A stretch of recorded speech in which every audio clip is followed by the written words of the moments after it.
Hello and welcome Universe Mode. This is Living Dangerously. The ECW spectacle has arrived.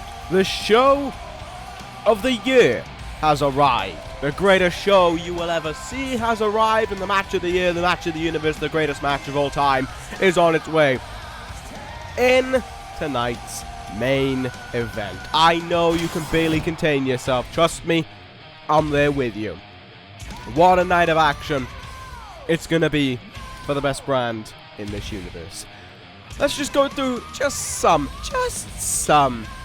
of the matches we have in store for you here tonight, and we'll start off by looking at this one that you see right there.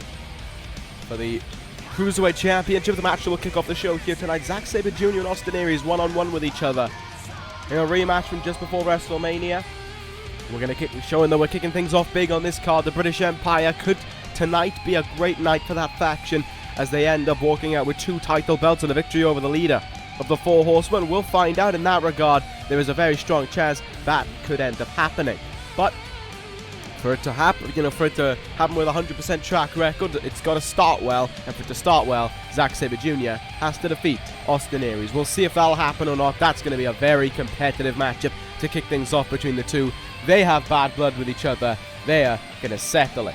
That is not, of course, as I said, that is not, of course, the only matchup involving the British Empire. Another title match with them here tonight. Drew McIntyre goes one-on-one against Tetsuya Naito for the ECW Television Championship. These two men are fighting different fights in this one. Drew McIntyre's aggression has reached a boiling point, and we saw it this past Wednesday on ECW with the way in which he lashed out following his defeat to Austin Aries, courtesy of Tetsuya Naito. McIntyre fights with his fists, fights with his power. Naito fights with the mind and fights with Tranquilo. We'll see how that will pay into this matchup here tonight. It worked at WrestleMania for Naito. Will it work here tonight at Living Dangerously? We'll see. But speaking of Naito's victory at WrestleMania, the man he beat is also in action here tonight, but I don't think that really makes a difference to the match at hand. Kyle O'Reilly and Aleister Black want to kick the living shit out of one another, and they are going to do just that. O'Reilly and Black have been at each other's throats these last few weeks, and it was Kyle O'Reilly who set out the challenge, saying that Aleister Black started it, but Kyle O'Reilly was going to finish it. We'll see if that'll be the case here tonight. That one's going to be a hard-hitting matchup. That's going to be a match where you might wince a couple of times watching it, but you know what? It's all in good faith, because it is going to be a damn good match. It's going to be a good match, though, but not as good as our main event. Not as good as what we have here. A match that could main event WrestleMania. It could be the only match on WrestleMania, and we would sell out a building. We would sell out a stadium. Kenny Omega and Seth Rollins in the main event here tonight. The greatest of all time versus the King of Wrestling. The 2-time King of the Ring winner versus ECW champion. Seth Rollins and Kenny Omega hate one another. They're going to fight here tonight. They're going to settle their differences. Omega thinks he's going to be watching Seth Rollins kiss goodbye to his ECW Championship. But the reality is Seth Rollins is going to clip the wings of the one-winged angel. Watch him fall to the ground as he stands above on his grand pedestal and retains that ECW Championship again. It's going to be an incredible night of action, make no mistake about it. And to be topped off with a match like that, yes, WrestleMania has come early. But before we can get to any of that, let's kick things off with the Cruiserweight Championship matchup. It's Zack Sabre Jr. and Austin Aries. It's a packed house here tonight in Houston, Texas, and it is a great night as well of action on its way. Let us kick things off with what is certainly probably going to be one of the most technical matches on the card. Both men involved in this know what it takes to beat the other. Both men in this know that it's not going to be an easy feat to try and topple the other either, so I'm excited for it. I'm looking forward to how things will work out between both men, and who will walk out of Living Dangerously as a Cruiserweight Champion is the question. Zack Sabre Jr., of course, as I said, he was inches away from having that title before WrestleMania, but he stopped. He stopped. He got himself deliberately disqualified and said that the British Empire do things on their time, their turf, and when they want. And that was certainly the case, because the matches that they have going for them here tonight are there's no other way of saying it, are my fault. As the ECW General Manager, I take blame for them. Drew McIntyre won a Battle Royal in the draft and got us 2 picks, and I said if you win the draft, the British Empire can pick whatever they want going forward. They can pick title matches if they want. They can pick whatever they want for the next ECW pay-per-view. And that's what we've got here tonight. Sabre Jr. challenging Aries, McIntyre challenging Naito, Jericho and Neville, which will be in a little while later on this card. But the first of 4 title matches here tonight is what we have to kick things off on the show. If we go through the last 2 other brand pay-per-views at Judgment Day, only the WWE Tag Team titles changed hands, and at Vengeance, every title was retained. So when you think about it, that's 8 titles defended with only 1 changing hands. So to put it simply, Zack Sabre Jr. has a 1 in 8 chance of winning, which is about, what, 12.5%? When you put it like that, yeah, but, you know, the stats might not be on his side, but then again, statistics don't always win a wrestling matchup. It's that simple, you know. It's the wrestler themselves that can win that match, and so we'll see who will win this matchup to kick things off here on Living Dangerously. I mean, you know, this arena has been sold out since the moment tickets went on sale for this show, and it was almost a record sellout with how quick it took. Just that main event alone, when it got announced, Kenny Omega versus Seth Rollins, and the tickets were disappearing faster than I could count to 10. And I can count to 10 pretty good, I'll tell you that right now. But we are ready for this one. You may notice that it's just me, no Daro Ronaldo here. The simple reason being I didn't want him here. It's a pretty easy way of looking at it. I didn't want him at this show. I didn't want his diseased commentary trying to bring this show downhill.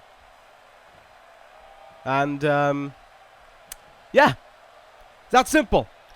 He's not, here. It's me alone, the general manager of ECW, the better commentator, let's be honest, we all know that's the case, getting ready to call this potential best ever pay-per-view that we've ever seen. Better than WrestleMania last month, 2 months ago rather, and that was incredible. We're underway in this one. Sabre Jr. and Aries will lock horns with one another for the Cruiserweight Championship. The crowd quickly on Austin Aries' side. Zack Sabre Jr., the British Empire, wherever they go, except bar maybe our homeland of Britain, would probably be the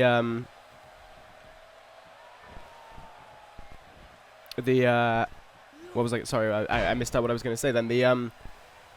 Probably the only place where they'd get cheered. But Sabre Jr. tonight, you know, he's going to do exactly what he does each and every time he's in that ring. He's going to use his technical ability to wear out his opponent. He's going to use his lanky frame to try and just work around Austin Aries, to try and wear this man down. He's going to have every hold he can think of locked in, I imagine. And off the start there, neither man really got an advantage in that collar and elbow tie-up. And that went off for quite some time. Zack Sabre Jr. going to rely on the strikes that he's probably learned from Drew McIntyre as times have gone on, and the quickness to hit them that Neville is almost synonymous for. But Zack Sabre Jr., when it comes down to it as well, is going to be relying on taking apart the limbs of Austin Aries. Not only so Aries can't hit his big moves, but so when Sabre Jr. decides it is time to lock in a big-time finishing maneuver, when he wants to go for that move we've seen over the last few weeks, the move coined as orienteering with napalm death. Don't ask why he calls them that, that's just what they are called. It's going to be a potential surefire way of finishing off this matchup and granting Sabre Jr. the Cruiserweight Championship.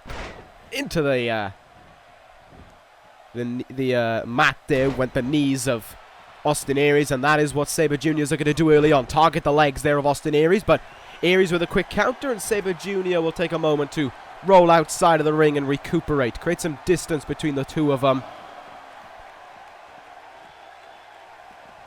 Back in the ring goes Sabre Jr. Oh, Aries slow to get in compared to Sabre Jr. there, and he takes full advantage of it. Great counter though by Austin Aries. Slips out of the way, and a big neck breaker from behind there.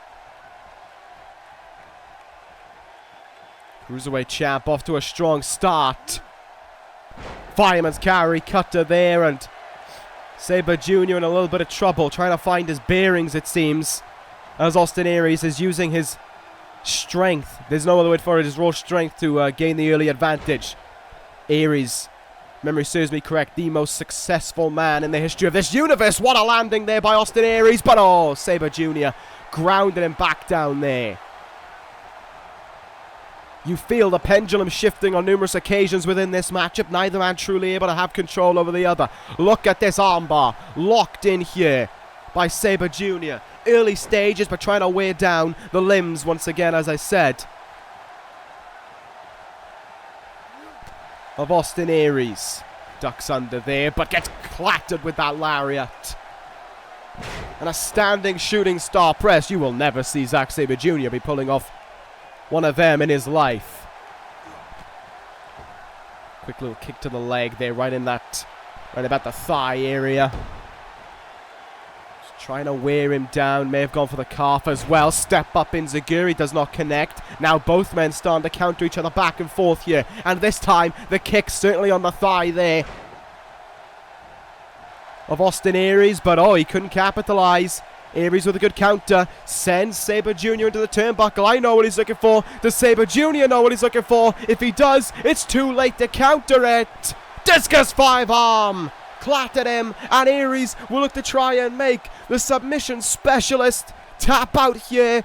He didn't get the chance. Last chancery was reversed. And straight after the arm again goes Sabre Jr. Now Kimura lock applied here. Looking for that tap out maybe. Certainly looking to wear out the arm there, twisted and bended in ways that it's not meant to go. Sabre Jr. now just going to resort to his raw power game, and certainly he has some of that on disposal. Power bomb there, but couldn't capitalize on it. Aries managed to get up to his feet there. Oh, and another forearm will blast Sabre Jr. in the face now. We're going off of what happened on this past ECW. Things might be looking good for Austin Aries. He beat Drew McIntyre, albeit through strong help from Tetsuya Naito, and Sabre Jr. went on to lose to Tetsuya Naito. So, certainly is an even road to go down. And then a few weeks ago on ECW in tag team action, Sabre Jr. and McIntyre were victorious over Aries and Naito, with Aries being defeated after a Claymore kick. There's a Pele kick though, for Aries to endure. Sabre Jr. drags him into the middle of the ring here. What does he have in mind? Oh, look, yeah, we saw this against Naito. Look at that. Pulls on the leg and pulls on the head so that the head is almost touching the foot of the Cruiserweight champion. The human body, spoilers, is not meant to bend in that way in any way, shape or form. In the corner goes Sabre Jr. again, but he steps out of it. Step up in Zaguri is countered. Both these men are going back and forth with one another. Neither is truly able to gain a full advantage in this one. Sabre Jr. goes after the arm a little bit there, and he's going to target it once more. The more he does to take the arm away from Sabre Jr., the better chance he's got of walking out Cruiserweight champion, but he also needs to do the same to the legs as well, and Aries is not going to allow that. There's the counter from A-Double. As I said, Austin Aries is one of the most successful men in this universe, and he wants to try and keep that streak going. Brainbuster by Aries!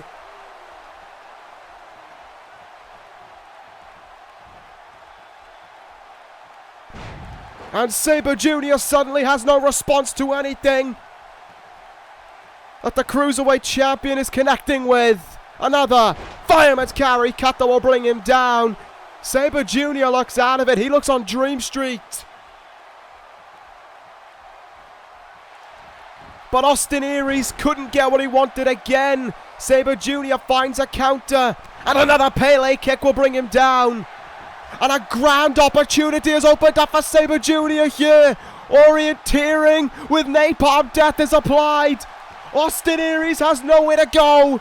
If he's getting out of this, it's through his own fight. He wouldn't tap out to this 2 weeks ago on ECW. Will he tap out to it here tonight at Living Dangerously? With a title on the line, with so much more at stake, Austin Aries stays in it. And Sabre Jr. looks stunned as he got back up to his feet there. Austin Aries fighting for survival. Rolling fireman's carry there. And now he applies a submission of his own. A chin lock here stitched in on Sabre Jr. But Sabre Jr.'s feet in the ropes there. His lanky frame helping him out. He gets out of the way. Oh, big time drop kick. Sabre Jr. must be thinking, what failed there? What stopped him from getting that tap out victory? What hasn't he done well enough to make Austin Aries want to submit there?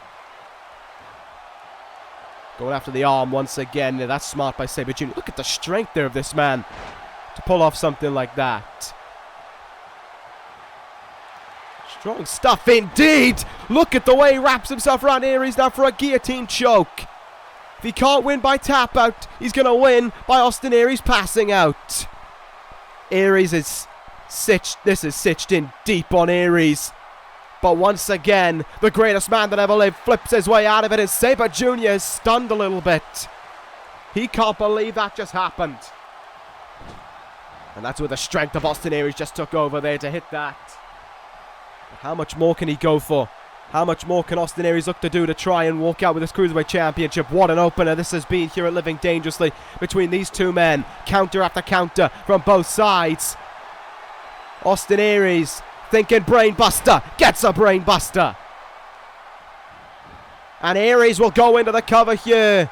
Looking to put this one away. As Sabre Jr. will kick out at 2. That may have been the first cover that Aries went for in this matchup. This is not a smart idea by Austin Aries.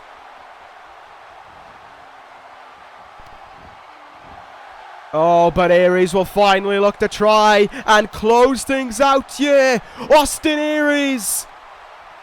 He hits the neck breaker. He turns things around and flips it over. Last chancery on Zack Sabre Jr. Will Zack Sabre Jr. tap out? Will everything that he believes in be for nothing? Is the British Empire about to go home without a Cruiserweight Championship? Not if Sabre Jr. can say anything about it. Aries waited this whole match to lock that in, and that was all he got out of it. Both men stumbling back up to their feet there.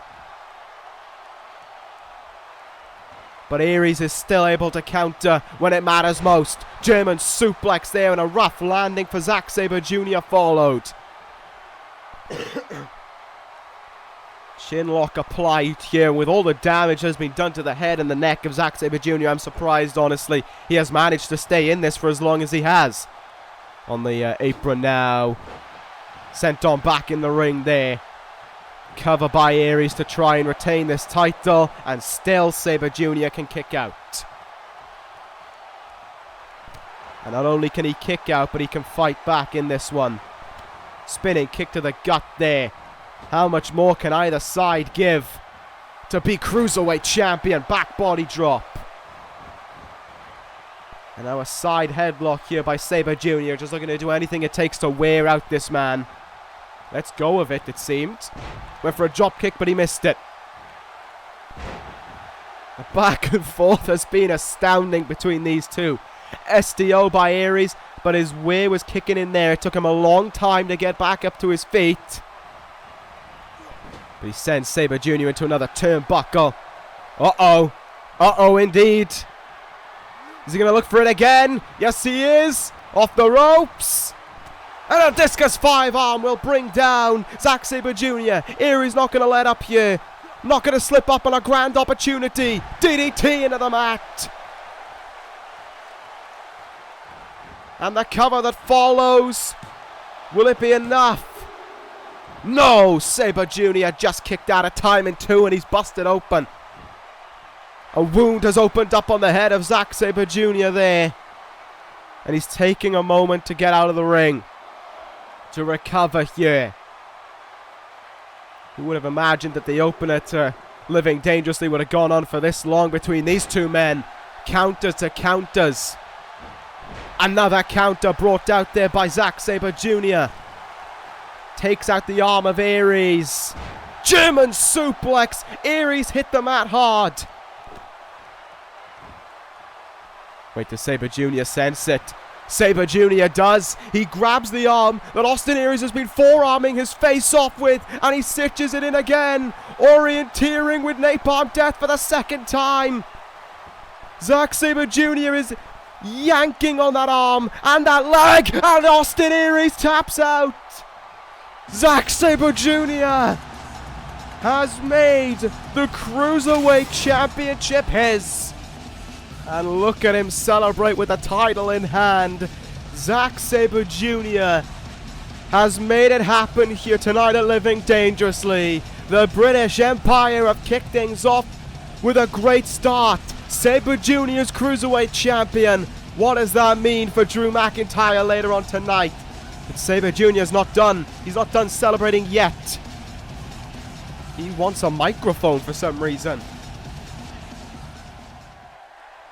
I mean, that's one way to go after becoming the Cruiserweight Champion, but it's what Zack Sabre Jr. wants to do here. And he grabs the microphone discussing this matchup, saying that Austin Aries is one tough bastard, but he's a tough bastard who tapped out. Austin Aries beat the shit out of Zack Sabre Jr. Well, Zack Sabre Jr. embarrassed the shit out of Austin Aries. He stayed true to his word, and he's the new Cruiserweight Champion. He just hopes all the pricks in the back were noticing. From now on, this is Zack Sabre Jr.'s division. He dictates what goes on around here. He decides who takes on Sabre Jr. And if anyone wants to try and go against him, if anyone thinks they're brave enough to step up, then he dares them to fucking try. Because Sabre Jr. is going to make them just tap out.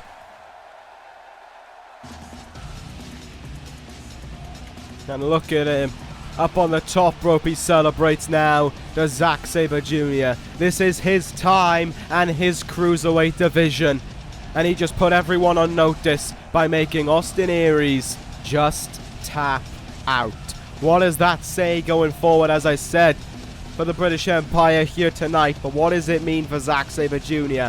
as the Cruiserweight Champion? He's already run his mouth and wanted people to know that he is going to take everyone on and take everyone out. Zack Sabre Jr. wants to rule this almost exactly the same way as Neville did some months before.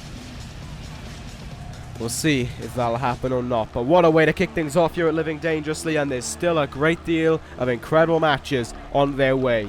Coming up next, we are going to be seeing an 8-man Battle Royal, where the winner will go to Money in the Bank, be the first member of ECW to go to Money in the Bank. It is just down to us to reveal the last people going to Money in the Bank. We already know Triple H, Roman Reigns, Chris Sabin, and Bobby Fish are going to Money in the Bank. Who will join them in that 8-man Battle Royal? Find out up next. I'm not going to tell you who any of them are. It's already been a hectic start here tonight on Living Dangerously, and we're about to see things pick up even more. An 8-man Battle Royal with one treat at the end. That, of course, Money in the Bank. 4 have already made it. It is down to the 2 that represent DCW. And one of them will be found right here tonight. First man out, Sami Zayn. For this one, you know Sami Zayn's ready. You know Sami Zayn wants to be representing ECW Money in the Bank. Sami Zayn, a former world champion within this universe, has achieved success on ECW in the past as well, but it is all about the present day for Sami Zayn, and what an opportunity it could be for him if he was able to make it through this Battle Royal to Money in the Bank. And then eventually, you know, if all things went ahead for Sami Zayn, if he went all the way, won the briefcase, and then, you know, found a different roster to cash it in on, because is he really going to be able to cash in on ECW? Is he really going to be able to cash in on Seth Rollins? I do not think that's going to be the outcome that'll be happening. Just a little heads up. Same goes for this man as well. Lord almighty. Is my patience wearing thin with you, Baron Corbin? How many times have we tried to make something happen with you? And how many times have you dropped the ball on us? On me? I've given you chance after chance. I gave you 2 shots at Seth Rollins. I gave you the Royal Rumble. I gave you King of the Ring. You blew them all. What do you want me to do, Corbin? Seriously, man. What do you want me to do? I can't keep giving you opportunities if all you're ever going to do is just throw them down the drain. Ah, you frustrate me. You're talented, but you frustrate me so much. You've been without the 4 Horsemen now for 7 months, and in those 7 months, I feel as if the 4 Horsemen have done more than you, and they've done nothing. At least one of the 4 Horsemen made it into the 2nd round of King of the Ring. No, they didn't actually. Scrap that. Anyway, Corbin in the ring. Perhaps when it comes to power, natural power, he could be the most, the one who possesses it the most out of everyone within this matchup. But you've got to be able to do something with that power, of course, in order to be victorious. I think everyone knows that that is the case, but also in a battle royal, your ability to survive, your resiliency, your speed is also something that can really play in, and that might be where Sami Zayn is able to find an advantage or two. But there's also some other things you need in order to be able to survive in a battle royal, and that is your instincts, your 3 eyes, if you will. And I think this man is pretty good when it comes to those 3 eyes. Kurt Angle heads towards the ring for this one. The Olympic gold medalist made his debut on ECW following the supplemental draft, following the call-ups to ECW. He was having some, good matches on ECW, but we've got such a stacked roster right now. You've got to fight to earn your place. I mean, think about it. These 3 men, Kurt Angle's had some high-key matches, so we'll let him slide. But Zayn and Corbin, we've barely seen them. We saw Zayn take on Seth Rollins and just, there's no other word for it, get embarrassed by losing in a few minutes. We haven't seen Corbin, to the best of my knowledge, since the supplemental draft occurred. And I don't mean to be disrespectful when I say it, but I do kind of wish Corbin went elsewhere. I don't know. I just guess that ECW isn't the place for Baron Corbin to try and make something out of his career. Like I said, I've tried so many times, but it just hasn't worked out. I will say right now, though, because I forgot to say it at the start of this matchup, and I feel kind of guilty for that. A lot of these suggestions were put forth by the people. They wanted something, and I delivered, but I made it an 8-man because they also wanted to put some more people in it. So, we worked in symphony with one another, which is why you've seen Baron Corbin, Kurt Angle, actually all 4 of these guys come out so far, I think. Maybe 3 of them at least. Here's Roderick Strong, anyway, heading towards the ring. Roddy Strong, of course, knows that his fellow 4 Horsemen member is in action up next. Roderick Strong, who, if we were to pinpoint him as anything, we'd call him the enforcer of the 4 Horsemen, taking over the role that Arn Anderson basically left for Roddy Strong when he left this universe. And Roddy, in his own way, has done a great job of it. He's a different kind of enforcer. He's up close and in your face like Arn Anderson, but he's able to kind of make you doubt him and then put on an absolute spectacle of a performance within that ring. But speaking of spectacles of performances, it was this man a year ago who put on, it's got to be said, one of the best matches I think I've ever seen in this universe, when he took on Braun Strowman in a Falls Count Anywhere matchup, I believe it was. At the very least, it was no holds barred. Himself and Strowman were absolutely murdering one another in order to be victorious, and it was on that night a year ago when we saw the debut of Aleister Black and those 2 men at Heatwave, which was in June. Yeah, so it was almost a year ago actually today. Now that I think about it, heading up to a year anyway. A year ago this month, shall we say? Maybe that.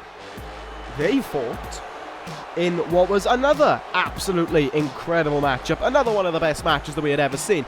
If Samoa Joe is anything, he is not only the Samoan submission machine, he is also turning into a 5-star machine in his own right. And Samoa Joe hopes that he can be someone who is more than just a 5-star machine, but someone who is also, you know, if everything goes well for him, Mr. Money in the Bank. Molly Strong would also like that right as well. And so too with this man. I talked about people coming from NXT in the supplemental draft. Well, here's another one.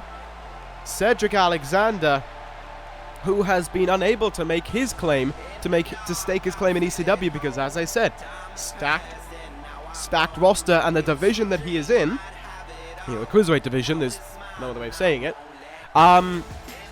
it's been all Zack Sabre Jr. and Austin Aries since before WrestleMania, so it was tough for anyone within that division to make a move, to get somewhere, to get themselves ahead of the competition. So, and I didn't want to, let Cedric Alexander feel like after the fuss I made about him making his way up here that he wasn't going to get an opportunity, because Cedric is incredibly talented, and I want him to have some of the best chances there is available for him. But to do that, he's got to do well in those opportunities, and this is his first big opportunity here on the ECW roster.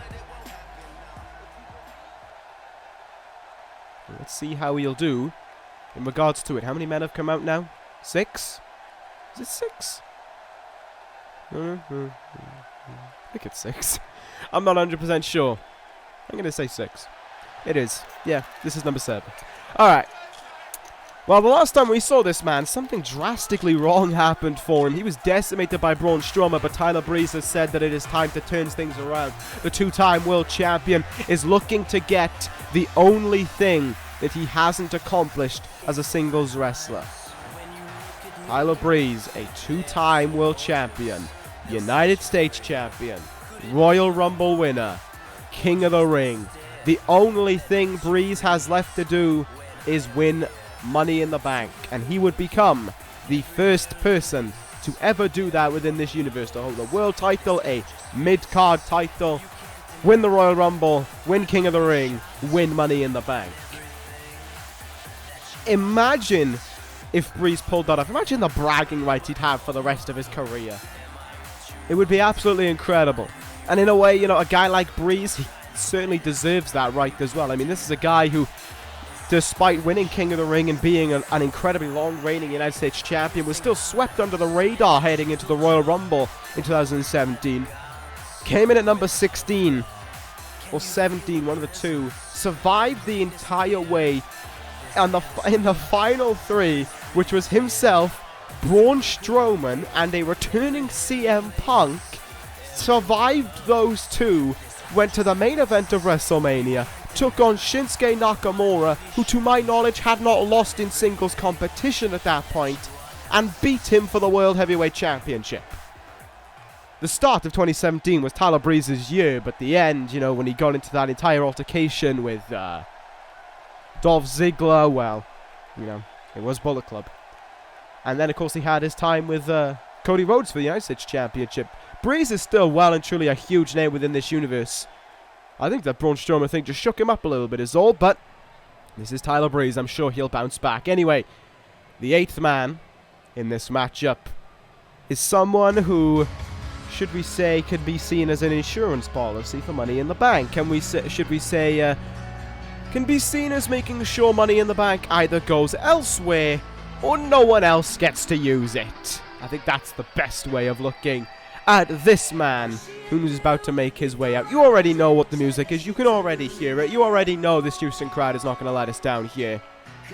The 8th man is, of course, the bodyguard of ECW, but the man with the worst personality in the world.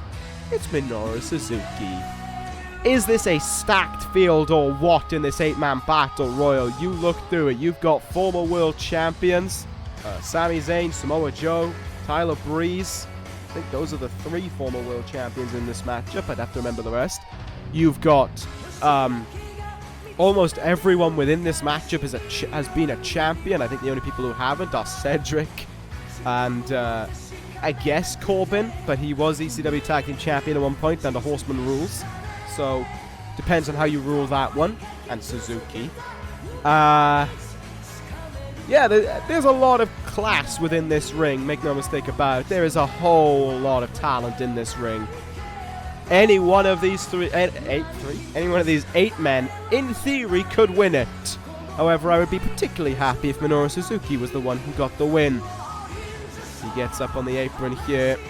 He's going to make sure that this crowd isn't going to let him down. I don't think they will. I think they know what they're going to do, or else Suzuki will go into the crowd and beat up every single one of them. Take it away, Houston. Gorgeous. Wonderful. As always, that stunning rift.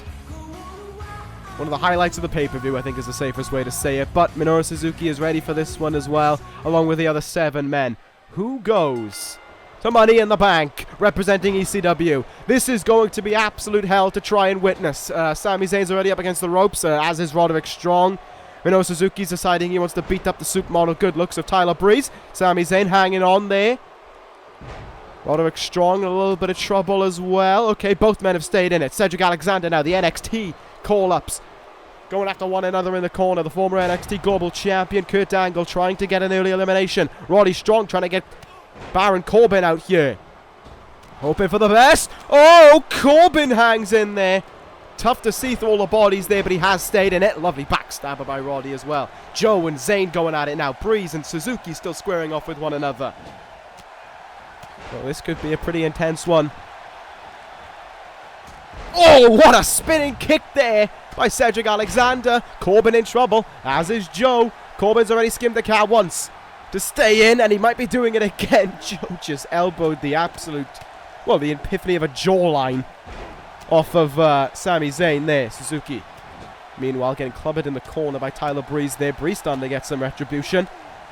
When you've won a Royal Rumble, you kind of are a favorite in your own way. But let's not forget, I actually overlooked this. Samoa Joe won the first Royal Rumble within this universe, so he knows what he's doing as well. Matter of fact, out of every Royal Rumble winner who is still in this universe, so that's all bar Wade Barrett, all of them except Okada are on ECW. Joe, Aries, and Breeze. Is a little fun little tidbit for you. Cedric Alexander in a bit of trouble here. Minoru Suzuki's going to hang in there, but will Cedric Alexander? He goes over the top rope, and he's hanging on to Sami Zayn right now to try and stay in there. Cedric escapes. But this one still waiting its first elimination, and you know when the first elimination happens, the whole matchup can really change. You start to see quite a few more people going out of the ring. Angle's gone under the bottom rope. There's Cedric Alexander. Nasty discus clothesline as Suzuki thumped Breeze with that uppercut there. In the corner now has gone Tyler Breeze, and Minoru Suzuki will look for the first elimination in this matchup. He can get Breeze out. That is a big elimination early on. Matter of fact, so many people in this matchup would be a big elimination early on. But the 2-time world champion, the man looking to achieve the only thing he hasn't as a singles wrestler yet.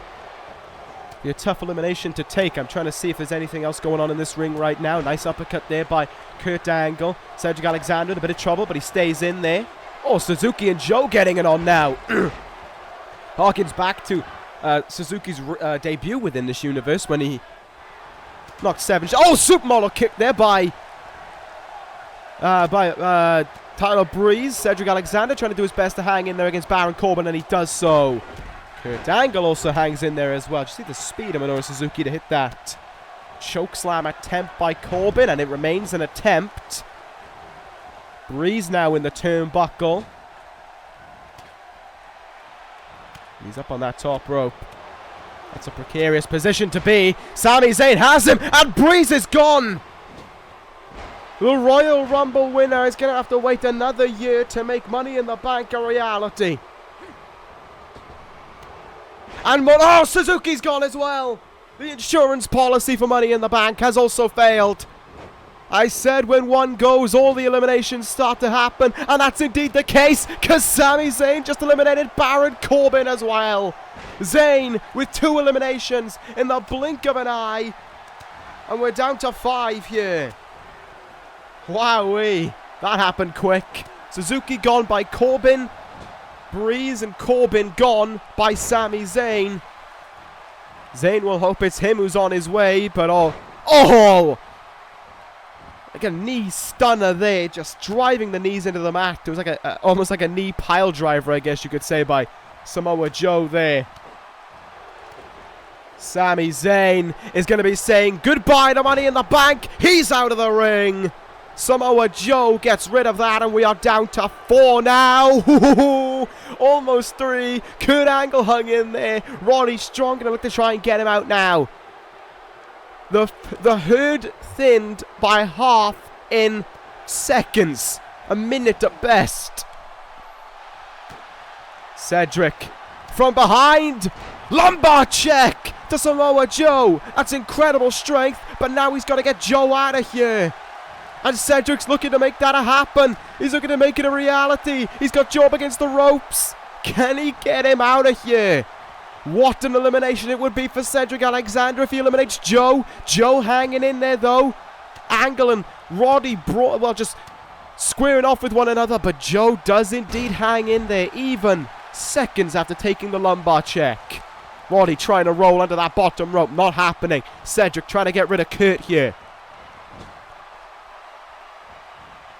Samoa Joe couldn't get rid of Roderick Strong. He's able to counter, and Kurt Angle does indeed stay in the ring. God, this battle royal went from, I wouldn't want to say 0. It was on about 50, and then it just went to 100, and now things are starting to slow back down again as everyone tries to hit big moves to eliminate the other. Angle rolls under the bottom rope. Cedric looking exhausted. Roddy Strong will take full advantage. End of Heartache. And not only could it be the end of Heartache, but it could be the end of Cedric Alexander's chances of making it to Money in the Bank. Roddy lines him up. Cedric stays in there, though. Wow. Fair play to Cedric Alexander for staying in this one. Though, was that instinct that kept him in the ring. Oh, lariat there by Kurt Angle. Thought Joe might have had a shot of going over the top rope there. Roddy from the second rope. Lovely forearm. Just blasted him. And a headbutt there will certainly blast Kurt Angle as well. Roddy not messing around. Trying to get him out there. But Cedric will not be eliminated. Nice chop and kick combo by Joe now. He's the only one out of these 4 men with an elimination who is still in this matchup. Step him in Zagiri. Counted. Oh. Blood on the face there of Roddy Strong as he tries to get rid of Cedric Alexander. Still, these two guys having an absolute ding-dong, but so too are Angle. And Joe, Cedric Alexander is out of here. We're down to 3 now. And speaking of 3, here's the 3rd. German suplex by Angle to Joe. Uh-oh. Oof, Cobra Clutch suplex there. And Roddy decides it's probably best to take a moment outside of the action and go underneath that bottom rope. Samoa Joe still up on his feet here, still hanging in there. So too is Samoa Joe. This is absolutely incredible. Joe calling Kurt Angle to his feet here. Is he thinking Kikina clutch? I would hope not. I mean, you can choke someone out all you want, but how are you going to get him up and over that top rope is beyond me. Joe lines up Angle. Oh, he couldn't get him out because Roderick Strong was in the way there. Unintentionally, Roddy Strong just saved Kurt Angle. And now he's going right after Angle. He wants the elimination for himself, it seems. Joe is like, nope, this is my elimination. Oh, Joe is really going to make this his elimination. Oh, stun gun. Why stun gun him? Thought it would have been made more sense to try and just hoof him over the top rope and be done with it. Explode a suplex there, and all 3 men are down now. They have taken a lot of punishment in this matchup in order to try and be the #1 contender. Sorry, the #1 contender, the first man of ECW to go to Money in the Bank.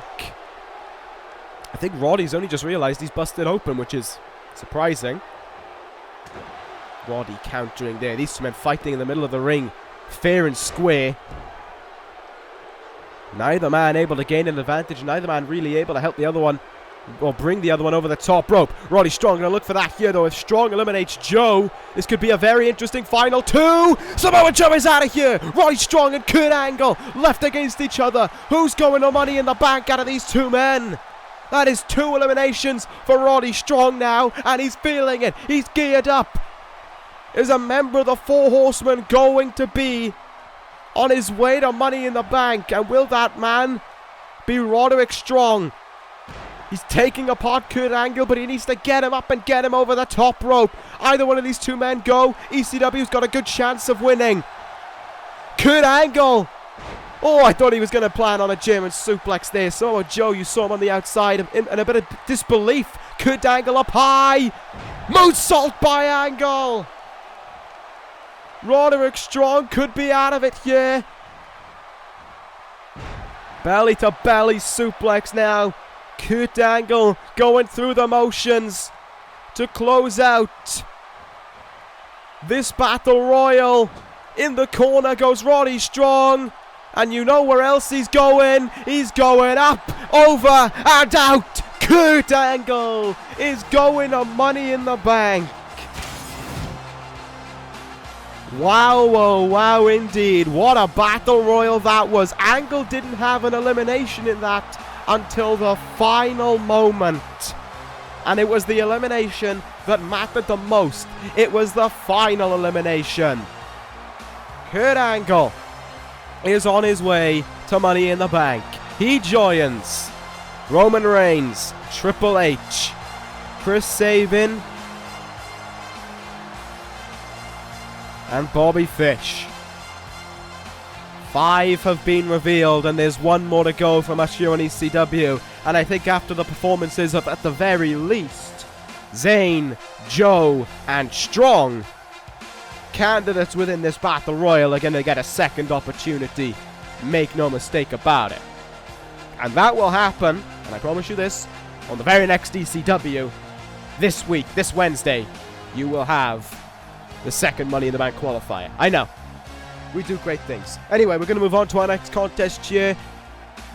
Roderick Strong, dismayed that the Four Horsemen isn't going to Money in the Bank yet, maybe, but the Four Horsemen have more pressing matters to attend to. The leader of the Four Horsemen certainly has pressing matters to attend to. Coming up next, Chris Jericho and Neville. And it was made a late last-minute addition to this matchup due to what we saw in ECW, due to the fact that these men hate each other. It is going to be false count anyway. Chris Jericho and Neville. Well, let's see how this one's going to go down. I can only imagine far from swimmingly will be the answer. First man out is Chris Jericho, the leader of the Four Horsemen.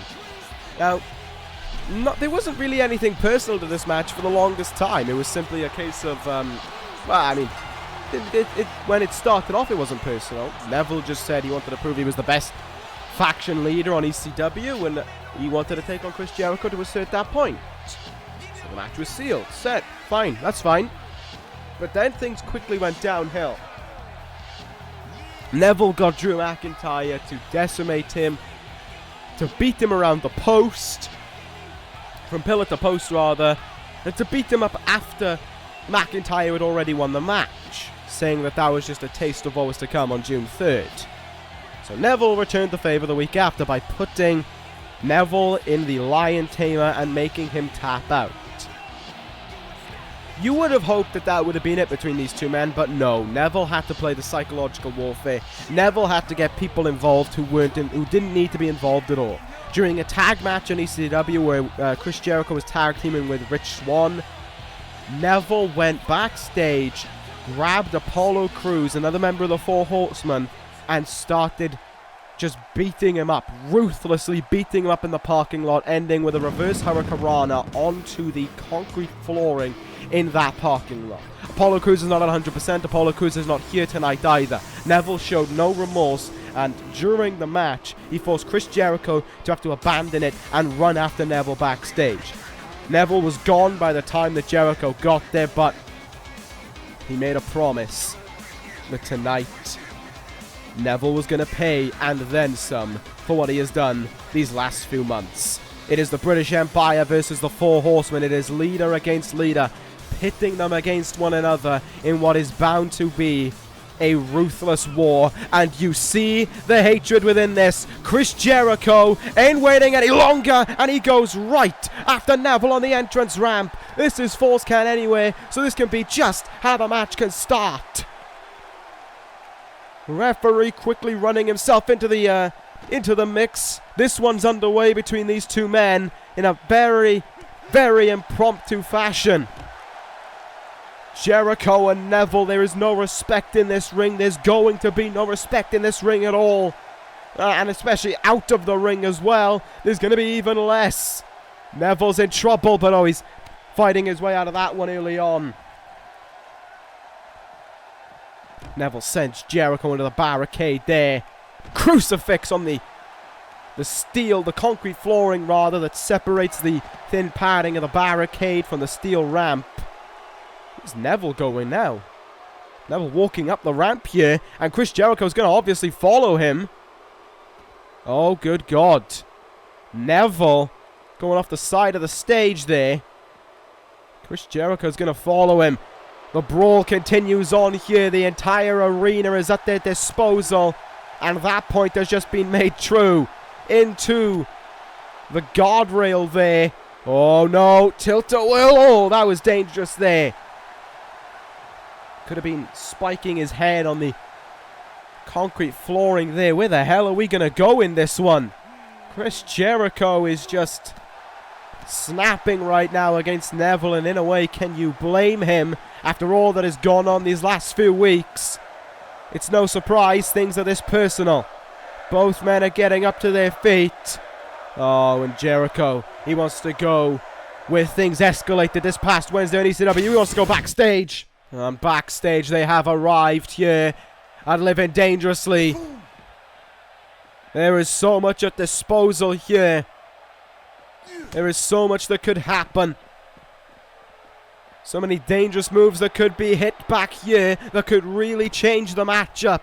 And so many weapons to be used at their disposals as well. Jericho sent Neville into that production truck and then into the table but there. Uh-oh. Jericho. German suplex. Lovely cover there on Neville as he looks to try and end things backstage here. Into the table again, though, went Neville, and you could hear him letting out a gasp of pain as that happened there. You do not want to get personal with Chris Jericho, as this match has just made the truth. Steel chair shot there. Absolutely blasted Neville, and he did it again. Neville's busted open as a result of that chair shot. Jericho is hurting his opponent right now. And you know he's doing this for the Four Horsemen. He's doing this for Apollo Crews. Oh, good God. Neville with nowhere to go but down. Powerbomb through the table. Will that finish things here? Cover by Jericho. And a kick out by Neville. Neville's just been getting beaten up. There's no other way of saying it in this one so far. There's finally a response by the busted open leader of the British Empire. It's been a great night for them so far. One new title captured. Neville, there's no title on the line, but there most certainly is bragging rights. He is dragging Jericho now and just throws him down the way here. The locker room is nearby, as is my office for the evening, which they almost went into there. They're just throwing each other around here. There's no element of wrestling going on, really, and let's be honest, that's not much of a surprise there on the speed bump that we use for the buggies around in this arena. That Northern Light suplex just got hit by Neville. Chop across the chest there. And another one. Jericho now is the one reeling. Neville going up on the... He'll turn anything into a high-flying opportunity. But Jericho up on one knee there denies the chance.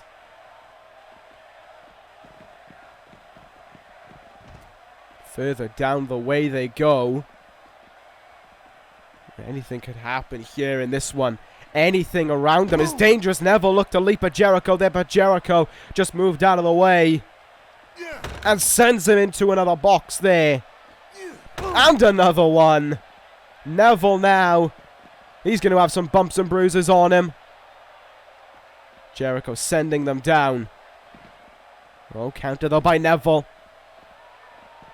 Neville squaring up with some strikes here, and we're going backwards a little bit. Jericho able to stop himself there before hitting that crate. Just watching these two men counter each other back and forth. They want to hurt each other. And they want to make sure they don't get hit. Oh no! Reverse Hurricanrana! Just like he did to Apollo Crews. Oh, Neville just hit that with no remorse. And a deadlift German suplex as well. And suddenly Y2J's in big trouble. Oh, not. The resiliency from Jericho driving him on here as these two men continue their brawl backstage. Referee with a close eye on it now as they go in the locker room. Jericho with a bin in hand and just smashing it down there. Onto Neville, into the door of the locker room as well. Neville just hit him with an elbow and Jericho's busted open as well. Blood for blood in this one. Counter there and down on that little the carpet within this room. These two men are just using anything they can to their advantage now. Jericho sending Neville some ways down and into another crate there. Oh, into the door. That's near the gorilla position. Where those two men were just standing before they made their way out here. Obviously not next to one another, otherwise this matchup would have started quite a few minutes prematurely. Oh, what a kick there by Neville. Look out now, things are going to get dangerous. It seems as if they're done with the backstage. They've done their loop of the area. Jericho looks back at Neville as if to say, you know where we're ending this. And indeed, Neville should. Here they are, out in front of everyone now. These two men haven't even been in the ring once in this matchup. But Jericho taking the referee with him. I think that is where, after everything they've gone through, it's where they want to end it. Certainly where Jericho wants to end it anyway. Jericho makes the long walk down and gets in the ring. And he's waiting now. He's telling Neville to get down here. And here we go between these two. Neville heading towards the ring for the big final showdown. What is going to happen in this ring here between these two men? Jericho just hitting at Neville, and he wants to make him tap out in the ring. The Lion Tamer is applied. Will Neville tap out here? No! Neville not going to allow a repeat of a week and a half ago. He gets himself out of the walls of the Lion Tamer there. And you see him with a bit of dread in his eyes. Jericho went for a baseball slide there, but just missed it. Neville trying to stay out of reach there. This one continues going, though. Hard strike there by Neville. And a Michinoku driver will connect. What else can Neville look for in this one? He's going to go to that second rope. And a Phoenix splash from that rope as well. Down onto Chris Jericho. Oh, I thought Neville might be thinking the rings of Saturn there to look for the submission victory over Jericho. Jericho hanging in there, though. Code breaker to Neville. And that could end it. Into the open wound. Jericho goes in for the cover. 1, 2. No, Neville kicked out again. And Jericho's starting to get frustrated now. Jericho is starting to run thin on options, and the anger's taking over Y2J again. To the steel chair he goes now. Oh, but Miz trying to hit Neville with it. And Neville takes it out of his hand. They're able to chop it away. Neville. Oh no. Another reverse Hurricanrana. Chris Jericho's down in the ring. And Neville's taking full advantage of the chance that he has before him. Up on his shoulders here. Oh, just face first there. A fireman's carry face buster. Neville's going to look for it. Neville's got it locked in. Rings of Saturn on Jericho. Rings of Saturn on Jericho. Could Wwe 2K18 be forced to submit here after the brawl backstage? After the hatred that he has for Neville, would Chris Jericho tap out? The answer could be revealed in a few seconds. He's trying to hang in there, and Jericho just about manages it. Elbows to the open wound. Jericho stays in it for now. Up on the shoulders. Neville runs into the turnbuckle. Look at the strength there to pull that off. He goes into the cover. He looks to see if that'll be enough. But Jericho just barely kicks out. What a moonsault there connected by Neville. And Jericho's in trouble again. Up and over the top rope here. To the outside. It seems we're going to go again. Neville goes out on the apron. Does he have something in mind? Yes, he does. Moonsault.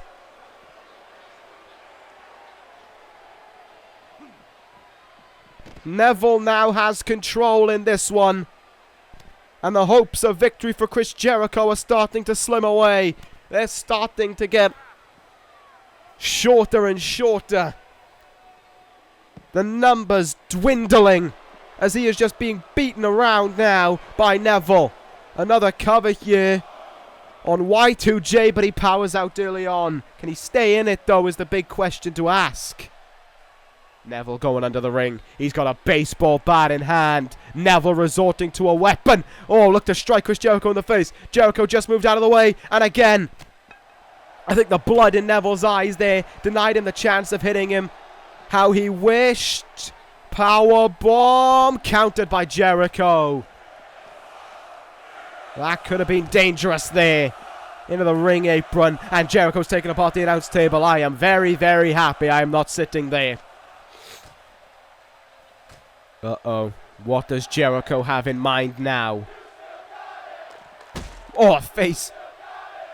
Well, face first once and then twice. Into the table there went Neville, and the strike's now raining in. Neville counters them though. Oh, again in this matchup, a reverse hurricanrana. Neville's neck has got to be in agony. Jericho's neck, rather, has got to be in agony. Neville goes in for the cover. There's one, there's two, and Jericho's still able to kick out in time. This crowd here in Houston trying to will Jericho on. What is Neville going to do now? He sends him towards the barricade and then into the ring pole. Oh, no, no, no. Neville, no. I know what he has in mind. Neville, no. Oh, good God. Oh, my God. He just kicked his head into that ring pole. Neville covers Jericho and wins it. Oh, my God. Neville just beat Jericho, but Jesus Christ. He almost killed the man in order to make it happen. Well, blood for blood was certainly in that matchup. The hatred one another possessed for each other was certainly in that matchup. Destruction was in that matchup. And Neville just beat Chris Jericho by smashing his head into the ring pole. Jesus, that was damaging. That was dangerous. But when it's falls count anyway, sometimes these things can happen. Neville is your winner. And we'll see where the King of the Cruiserweights will go from here, I guess. But, geez, we're going to need some help out there for Chris Jericho. We're going to move on to our next contest, though. It's been a great night for the British Empire so far. Can the greatness continue on? in this matchup. Two different mindsets in this one, but the same achievement at the end they both hope for, to be ECW Television Champion. It's Drew McIntyre against Tetsuya Naito up next. Well, Chris Jericho was just taken out of this arena on a stretcher. He put in the back of an ambulance and sent to hospital. Roderick Strong is gone with him as well, so we'll probably won't have an update for the rest of the night here as they just check to see if Jericho's going to be okay. Hopefully we'll have an update by ECW, but we can only hope. Anyway, it's been a hectic show already, and now we've got to move on to our fourth match of the night here, the ECW Television Championship on the line, as Drew McIntyre goes one-on-one against Tetsuya Naito. I already talked about how this match came to be. McIntyre responsible for winning ECW 2 draft picks, of which we acquired the Brian Kendrick and Sami Zayn. And McIntyre and the British Empire in turn got to choose whatever they wanted ahead of Living Dangerously, and you've seen what they've chosen so far, certainly two of them. It was Neville who made the final decision for everything, and so far everything's gone perfectly to plan. The Cruiserweight Championship and Chris Jericho in a hospital has occurred on this show already, and there is just one piece of the puzzle left for them to achieve, that being the ECW Television Championship. Just all about if Drew McIntyre can achieve it or not, and to do that he's got to beat the man who is synonymous with Tranquilo El Ingobernable. I've been undertaking Spanish lessons to just say that word. In Tetsuya Naito. Now we saw what happened on ECW when McIntyre found the mind games to be a little too much for him. Naito distracted him and had him lose to Zack Sabre, Zack Sabre Jr. to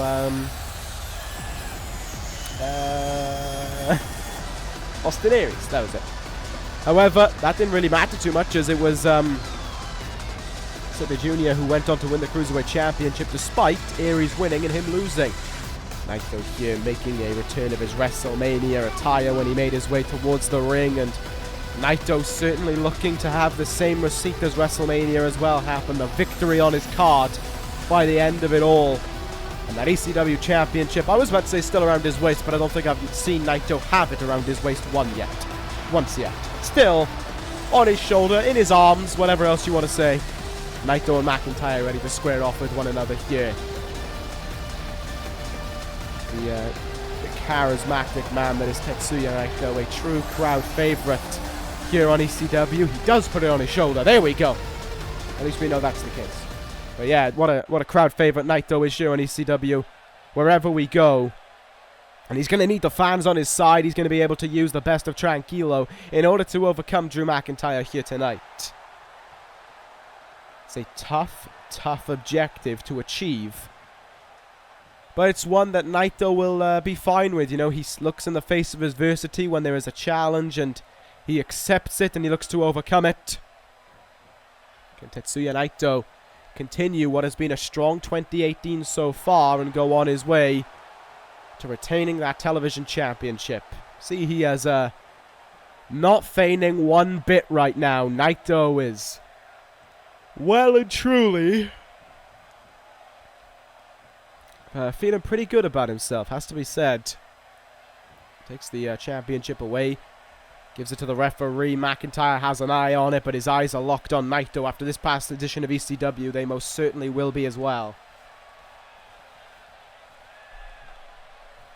Here we go. The ECW Television Championship up for grabs between McIntyre and Naito. We are underway here, and Naito immediately trying to see what McIntyre will do.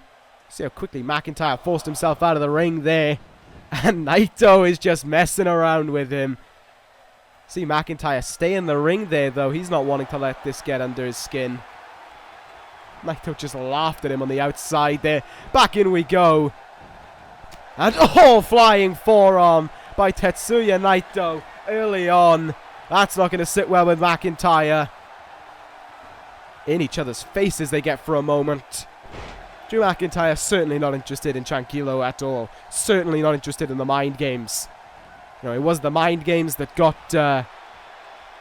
Naito a huge advantage heading into WrestleMania, and you could even argue got him the ECW Television Championship at WrestleMania, and maybe helped him retain it against Aleister Black a few weeks later.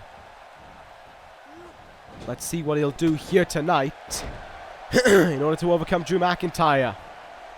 Like I said, it's power against mind games, and McIntyre certainly is the one possessing the power. Naito just having his own little fun in the ring there. A little bit of a relax, a little bit of a sit down while he waits. McIntyre trying to force him down there for that cover, but that was not going to turn out the way he wanted it to. And here we go now. Naito starting to slug away a little bit, but big counter there by Drew McIntyre. Pile driver maybe. He certainly hit a few of them on Aries. On ECW, Naito gets out of it though. In the corner. Uh-oh. Swung him out there. Neck breaker now by Tetsuya Naito. And he puts the boots as well after it. Onto Drew McIntyre there. Good start so far for Tetsuya Naito. Brings him down. Oh, basement drop kick. Naito goes into an early cover in this one. Barely 2 minutes covered in this matchup, and both men have attempted a cover.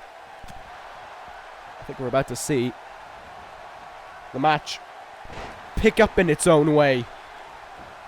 I think we're about to see the aggression of both men start to shine through a little bit. Naito moves out of the way there from behind. Nice backbreaker. He keeps on attacking there.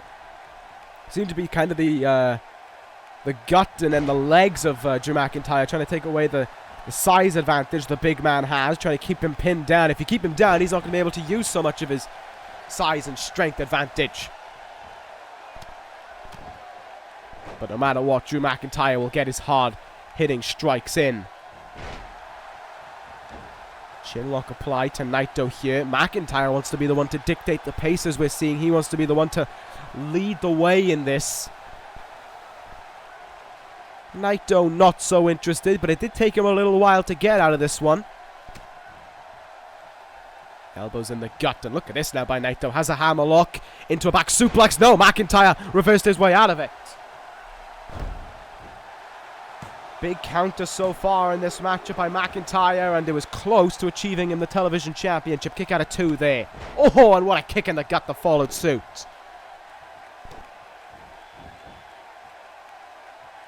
Taking a page out of Johnny Gargano's book there with a Gargano escape, kind of.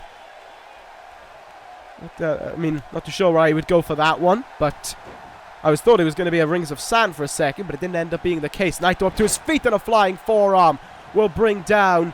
Whoa, whoa, whoa, Naito going up high. Is he thinking? No, Naito might have been thinking Stardust Press for a second there, but he changed his mind and just chills out for a second. That's how Naito does it. Off the ropes. Collision between the two. I think Naito was trying for a chop block there, and McIntyre didn't seem too phased by it. Up on the top rope now. Naito goes again, but not in the way that he'd like to have gone up there. McIntyre with something dangerous planned here. Oh my god, look at the strength. Deadlift suplex. Deadlift superplex, rather. How do you do something like that? I just don't know, but McIntyre certainly found the way to pull it off. Headbutt there. Naito goes down. And the TV champion is suddenly in a bit of trouble. Deadlift. Gut wrench. Powerbomb, more or less, to Tetsuya Naito, who is dragged into the middle of the ring now and a cover on him. But no, Naito kicking out real early on.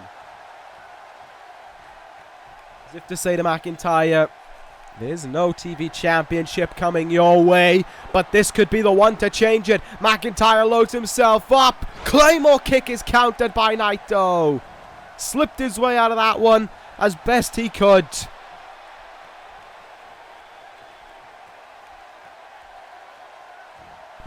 This is Naito's chance to take full control here. And he's going to do it. He's fully going to take control. Destino to McIntyre. The cover.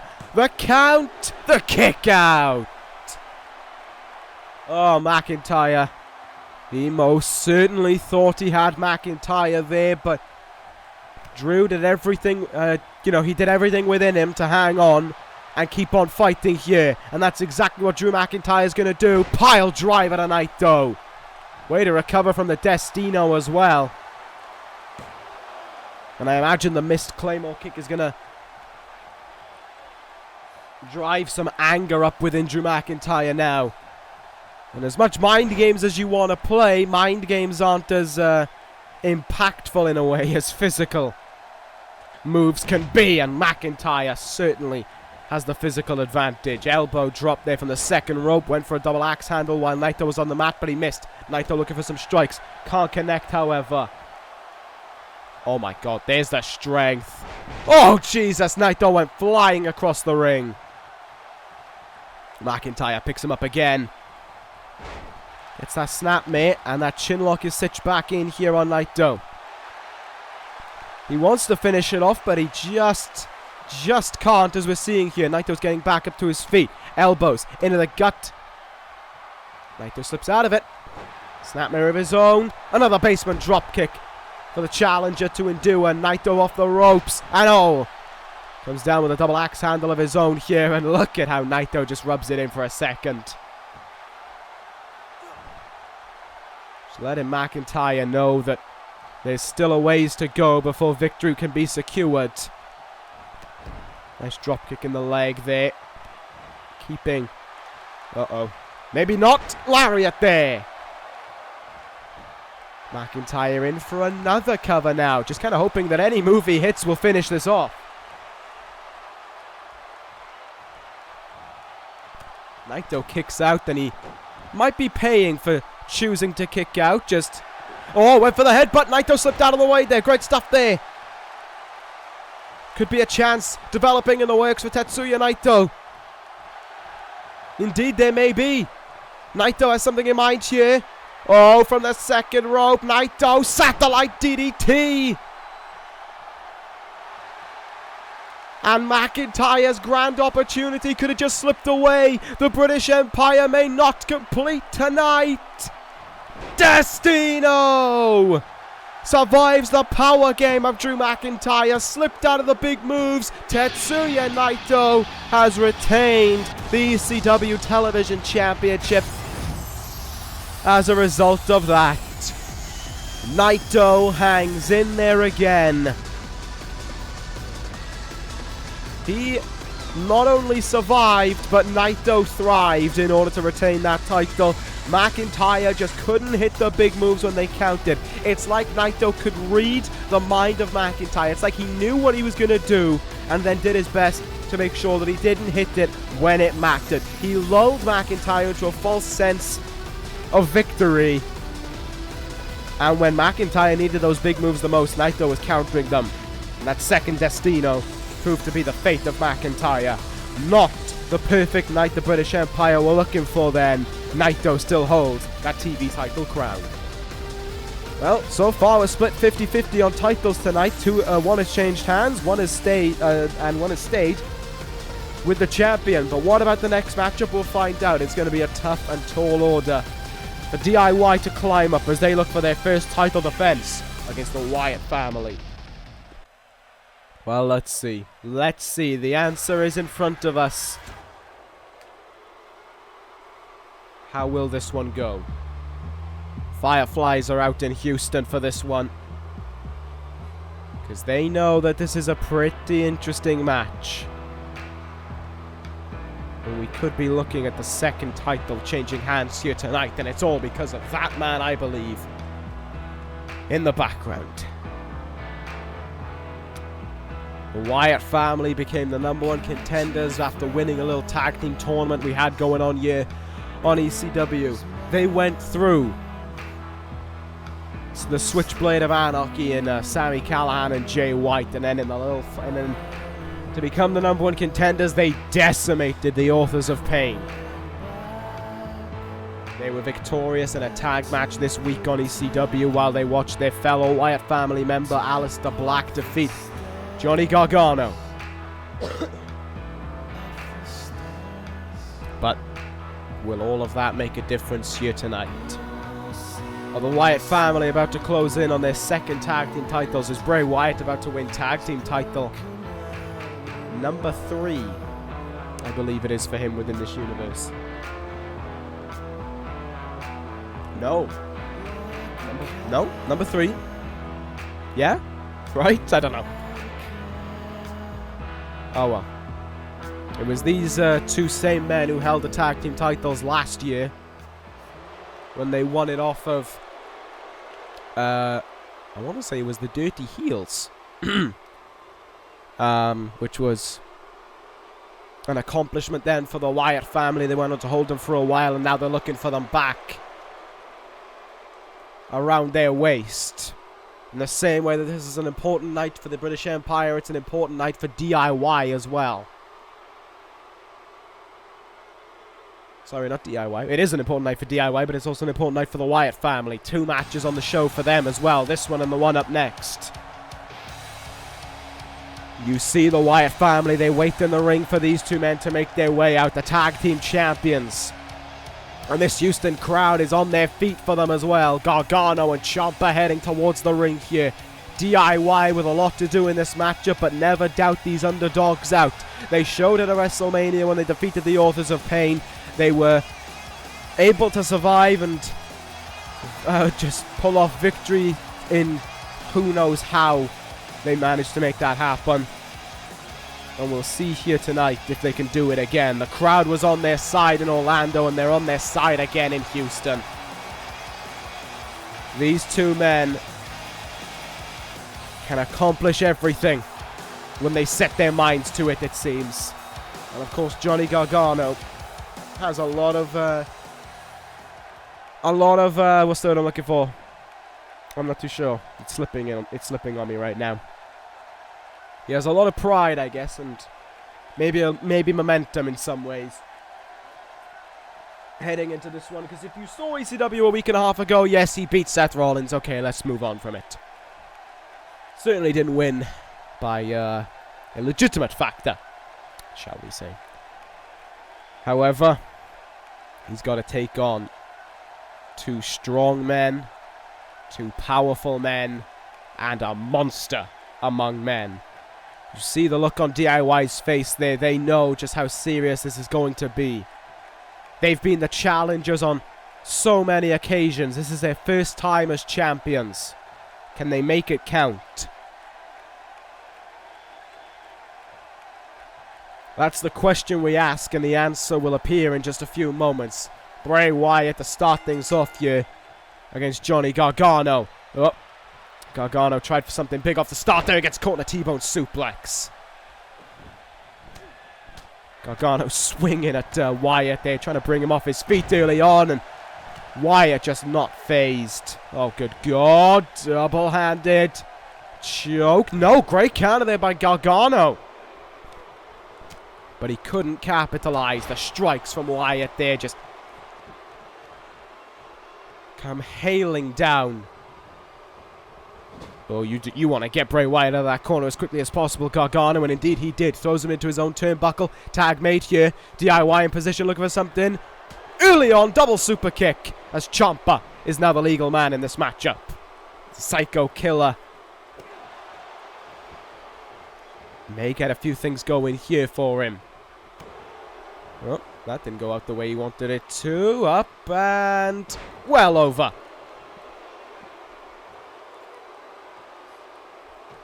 Quite the impact for Ciampa to take there as Wyatt maintains a degree of control right now. Stamping on the face there, almost raking his boot across the eyes of Ciampa as well. Looking for a Saito suplex there. Ciampa gets off. Survives, but he is sent into the turnbuckle by the power of that strike.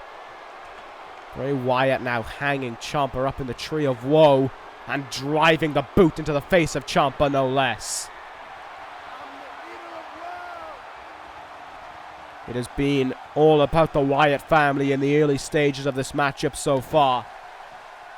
D.I.Y have been trying, but their shortcomings are really airing. Oh, what a knee there, though, by Tommaso Ciampa.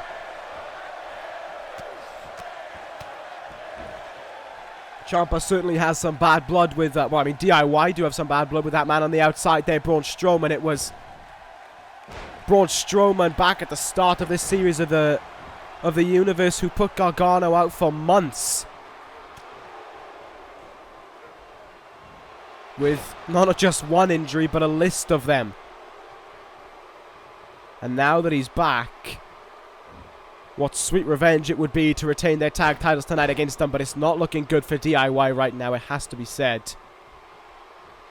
Counter though by Ciampa, still trying to find something to work with. Strowman calling for that tag again in the background, but he is not going to get it. But oh, a straight shot there. And Ciampa's busted open, but that could have woken up the Psycho Killer for all we know. In the turnbuckle, a big time knee. Went for another one there, but Wyatt slipped out of the way, but had a face full of that big boot. Elbow drop countered. Match started to pick up a few clicks now. Ciampa, oh, he sends him into the corner there. Oh boy, oh boy. It was almost like he wanted him then. It's like he called him in because he wanted this to happen. What were you thinking, Tommaso Ciampa? Oh no, oh no. This is a disaster here. Strowman's the legal man. Ciampa's busted open and he's in a bad shape as well. He slips himself out of that one, but he can't even get a grip on Braun Strowman. But he can drive him down to the mat there. Yanked on Strowman's head, on his hair rather, to bring him down. But the monster among men now is prepared for this matchup. This is getting very, very brutal for D.I.Y and Tommaso Ciampa, certainly. Strowman took Gargano out last time. He may look to take out Strowman this time. He throws him into the turnbuckle, though, does Ciampa, and the tag is made. The chance for revenge exists for Gargano now against Strowman. Here we go. Gargano's in. He's waited months to get his hands on the monster. And you can see it by the way he's going. He doesn't care if any of these strikes bring down Strowman or not, but he might want to. Oh, and again. Just those little windows of opportunity where you hope for something to happen for D.I.Y. Gargano swinging for the fences again. In the turnbuckle now. Oh, Gargano with a drop kick. And the elbow drop as well. They just smacked him on the back of the head. Step up in Zagiri, though, is countered. What an uppercut there by Strowman. Oh, no. Oh, no. The standing triangle lock is applied here. Gargano's in big trouble. Rich Swann passed out to this on ECW. Gargano won't let him do the same. He stays in this one.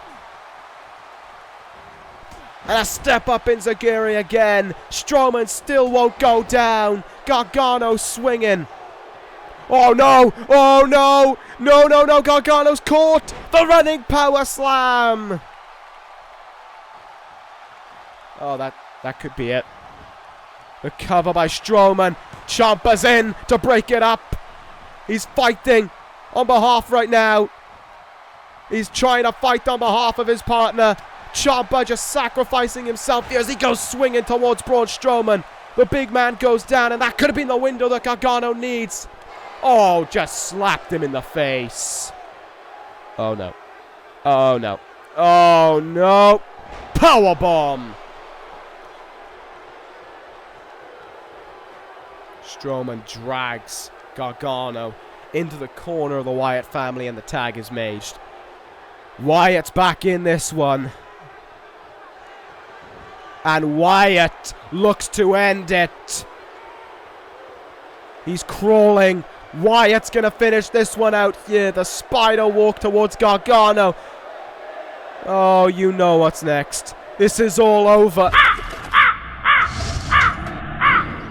Whoa, whoa, whoa, whoa. What is going on in the ring right now? Strowman's gone. D.I.Y.'s gone. It's Alexander Wolf. It's Luke Harper. It's MK Ultra. They're in the ring, and they're going right after Bray Wyatt. The leader of the Wyatt family is being hounded away upon. What has caused this to happen? Why is this happening? Oh my god, I can't believe what I'm seeing here. Bray Wyatt just being decimated. Uh-oh.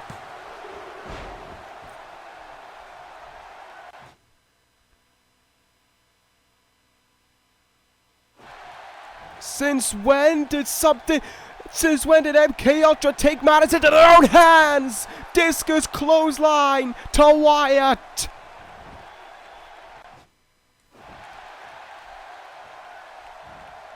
Oh, but they aren't done. They aren't done yet. For whatever reason, they haven't finished. There goes Wyatt, and just hand it over to Alexander Wolf now, who has him up on his shoulders. Death Valley driver. Oh my god, this is the Wyatt family's own games being used against them. Alexander Wolf with the Wolf Bomb. Look at the way Wyatt just went down onto the mat there. How the hell has everyone else disappeared though? What have MK Ultra done? And now look who's here. It's the leader of MK Ultra himself. It's Raven. Even Flow. DDT to Bray Wyatt to finish off the message that MK Ultra have sent. And there they stand in the ring as the winners of this whatever this was. MK Ultra won it. D.I.Y have remained the tag team titles, but I don't even know where they are anymore. They're gone. In their place stand MK Ultra. In the place of the Wyatt family stand MK Ultra. The crowd here in Houston has been stunned by what they've witnessed. MK Ultra standing tall over everything else. I have no idea what to make of this, but the MK Ultra could be giving the Wyatt family a run for their money. They had nothing to do with D.I.Y. We still don't even know where D.I.Y. or Braun Strowman went in all of that. But MK Ultra are after the Wyatt family. At the very least, they're after Bray Wyatt. What does this mean going forward? We can only estimate, but it's going to be pretty dangerous indeed. We've got to move on, though, because next up is a big one. It's Kyle O'Reilly and Aleister Black. What a matchup that's going to be.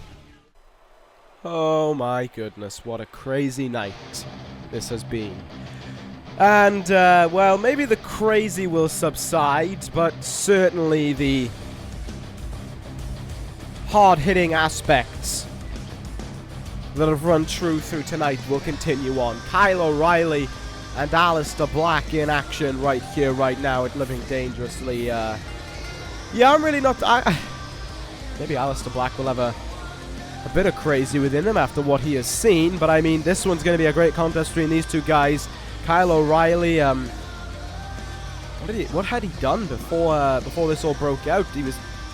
I think he had defeated Zack Sabre Jr. maybe in one-on-one action, and then didn't even get a split second to celebrate his victory, because out of nowhere, Aleister Black came down and attacked O'Reilly, laid him out in the ring with the black mass, of course, and just so many questions that needed to be answered, and the questions still haven't been answered. We don't know why Aleister Black did what he did to O'Reilly, but O'Reilly came out the week after and said, if you're going to start this, I'm going to finish this. Challenged him to this matchup here tonight, and indeed, it is a matchup that we have got on store, on tap, right now. Black was going to further attempt to, I guess, victimize would be the right word for it, Johnny Gargano on ECW to try and help out his Wyatt family as well towards getting their tag team titles back, but O'Reilly came out and made the save and sent Aleister Black over the top rope with a clothesline. There is bad blood between these two guys, and they are going to make each other know that that is the case. Aleister Black, though, what runs through this man's mind? He just watched his Wyatt family. He just watched his leader, Bray Wyatt, just fall. There's no other word for it. MK Ultra just destroyed the man who Aleister Black looks up to. Day in, day out. The guiding light that is Bray Wyatt when it comes to Aleister Black. And Aleister Black could only watch as he was decimated within the ring. What does Aleister Black do in response to that? Taking out Kyle O'Reilly isn't going to take care of what we just saw. Like, there's so many questions to ask regarding that, but you know, when it comes to Aleister Black, I don't think he's going to let it. I don't think he's going to want to let it run through his mind too much. He's got to think about other things. He's got to think about this matchup right here tonight. He's already let other things take over his mind once before, and it cost him the ECW Television Championship at WrestleMania. He's not going to let that happen here tonight. And these two men aren't even going to wait to stand up across from each other. They're getting things going early. O'Reilly with a brainbuster there to Aleister Black to get things going. This one has gotten started in relatively quick fashion. Oh, Black slips out of that one there, and here come the strikes now into Kyle O'Reilly, into the gut there, into the chest, and the kicks now, they come a-flying away. Aleister Black getting a firm and wholehearted early going here against Kyle O'Reilly, and you got to think some of this aggression comes from what he has just seen. What a meteora there. Was that even a meteora or just a diving foot stomp? But you got to think some of this aggression has come from what he has just seen with his leader Bray Wyatt. O'Reilly is not he's not responsible for that in any means, but he is going to have to fight regardless, and he wants to fight anyway. Spinning knee in the face there by Aleister Black. He's trying to get things going here at a very fast pace, but so too is Kyle O'Reilly. What a step up in Zaguri. Aleister Black having to take a moment to recover outside of the ring. But only a moment, as we're right back to the action in the ring here. Oh, Aleister Black not interested in taking any more beats to the head, I guess you could say, but he does go into the turnbuckle because O'Reilly managed to duck under that one, but that didn't prove too helpful for him. Moonsault there from Aleister Black. And what more will the two-time ECW Television Champion look to do here? Another moonsault by Black. Taking out O'Reilly. Went for a high kick there, but O'Reilly countered it. These two men in their own ways kind of similar with their moveset. Their strikes, like I said earlier, is going to make this match key. There's the Regalplex from O'Reilly. Is he thinking about Armageddon in this early phase of the matchup? Or maybe not. He's going to look for another Regalplex here, though. And he'll get it. And now goes for the cover on Aleister Black, trying to finish things off early on, but that just was not going to happen there.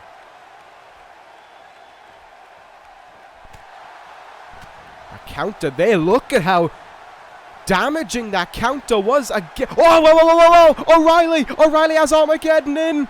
He has it in early on Aleister Black. And and Aleister Black had to slip out of that one quickly. And he's getting out of the ring. Aleister Black can't believe it. Aleister Black has to even be enraged to a point that just happened. But the point that I was going to get to is look at how much these two guys are striking at each other. Another person busted open here tonight. I think all by the Television Championship matchup, someone's gotten busted open. And that was just from the strikes that Aleister Black has been doing in this matchup. Nothing more than that. That just shows how brutal Aleister Black is attacking here. For more than one reason as a result of what we saw in the tag team matchup just a moment ago. And again, that high kick is counted. O'Reilly can read the game, but so can Aleister Black. Oh, what a kick in the back of the head there. Black Mass! Black Mass! Covers O'Reilly. Cover there. There's 2 and a kick out. How did that count even happen? O'Reilly was literally on the ropes. I don't know, but the Black Mass struck there, and all of a sudden, we're an even playing field in this one. Aleister Black is now going 100 miles an hour on Kyle O'Reilly here. Moonsault from up high, but he misses it. The former WWE champion able to move out of the way. Cover now on Black to try and finish things up here. Not going to happen. Kick out. God, this match being so fast-paced and just so hard-hitting. Spinning back fist there. Another counter, though, and another kick in the leg. Oh, there's a spinning kick. And that one came from Camp O'Reilly. And now Kyle O'Reilly gonna go for something here. Dragon suplex. He got it. O'Reilly going out to the apron here. I wouldn't have known Kyle O'Reilly for taking flight, but indeed, that is something that he wants to do right now. O'Reilly gonna go for it. Oh, and a big knee in the face. What a strike fest this has been thus far by both sides, and another kick is countered. Kyle O'Reilly now, double underhook, suplex. Oh my God, look at this. Look at this from O'Reilly. Double underhook suplex again and rolls through. And oh, double underhook, implant DDT. What a combination from O'Reilly. Aleister Black, though, still kicking out early. Jesus Christ, this is incredible so far. These two guys are knocking lumps out of each other just to be the winner. Remember, this isn't even for anything. There's no Money in the Bank opportunity after this or a title opportunity. This is just to hurt each other. But both men are more than happy to do that. O'Reilly's in trouble. Sorry, not O'Reilly. Aleister Black's in trouble. Superplex. Rolls through. Falcon Arrow. Excuse you, that's Seth Rollins' move. Always having to take stuff from the best. Ugh, get your own moves. Disgusting. O'Reilly again looking for something there, but Aleister Black does his best to counter it. And now, here come the strikes from Black. Kyle O'Reilly tried to slip his way out of it, but he couldn't do much there for that second one. And again, though, that high kick is countered. Whatever O'Reilly keeps on, whatever Black keeps on looking for with that high kick, he is just not getting it. Guillotine, guillotine, guillotine choke. Yep, he's got it. Guillotine choke applied here on Aleister Black. You know Black doesn't want to tap out. He does not want to give in here. He can't give in. Aleister Black refuses to do so and powers his way out, and you see the look on O'Reilly's face as Black got himself out of that one. Black now. Oh, Black Mass! He sized up the moment that he struck. 1, 2. O'Reilly kicks out again. Aleister Black trying to call to the Wyatt family, trying to call to Sister Abigail. Trying to finish this one up. Trying to find a calm place within his mind as O'Reilly starts to get up to his feet. Aleister Black with a running knee. O'Reilly goes down and rolls out for a moment as well. Aleister Black feels like this one is on its way to being over. Oh my God, what's he going to do here? Oh, I know. No, this is going to hurt. Back suplex on the apron. The hardest part of the ring. Kyle O'Reilly just came crushing down on it. What a match this has been, though. Oh, and there's that kick finally. The desire from both men to rip the heads off of the other has just been incredible to witness. O'Reilly counters him again, though. Kicking the leg now. Kyle O'Reilly making the most of an opportunity while he has it in front of him. Oh, my God. Aleister Black on the outside. And O'Reilly smells a big move on its way. Kyle O'Reilly. Suicide dive. Aleister Black not only sent into the barricade, but rebounds off of it as well. O'Reilly turned the table big time. But Aleister Black will not stay down.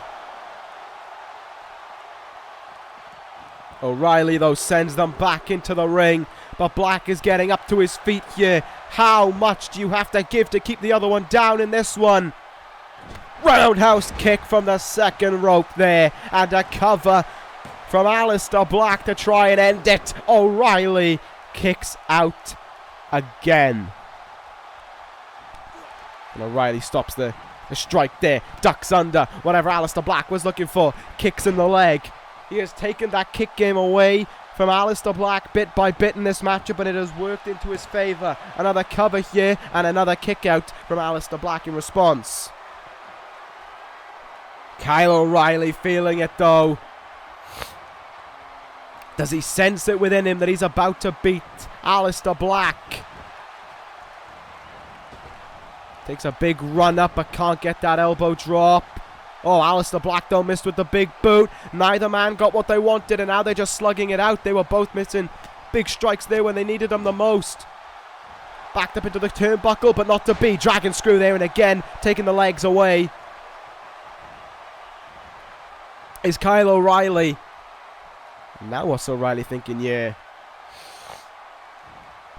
Oh, a little bit of disrespect just for good measure it seems. Just to show there really is no respect in this matchup at all between either side. DDT.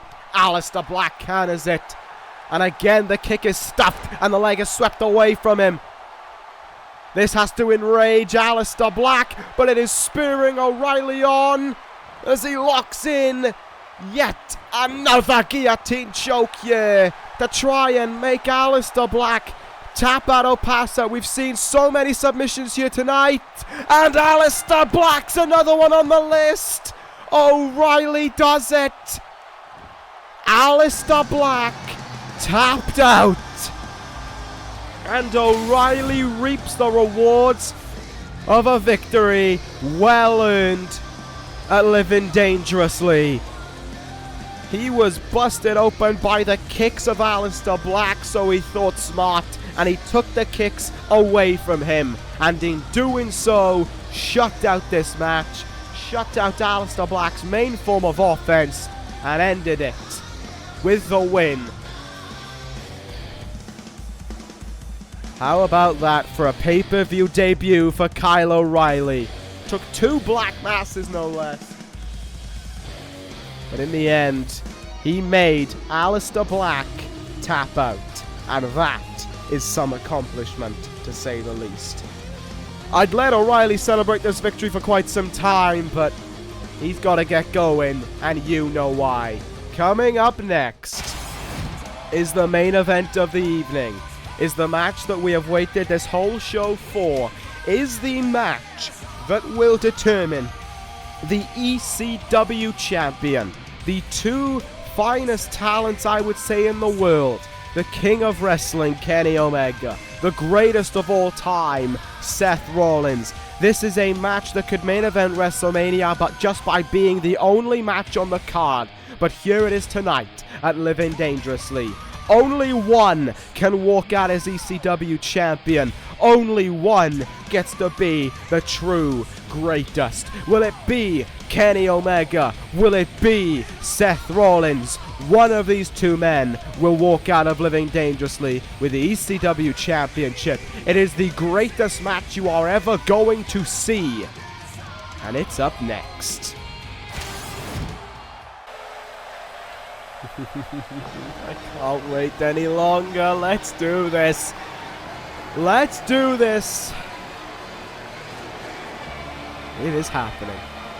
All the weeks of build-up, all the weeks of talk, and it has finally happened. Kenny Omega and Seth Rollins for the ECW Championship.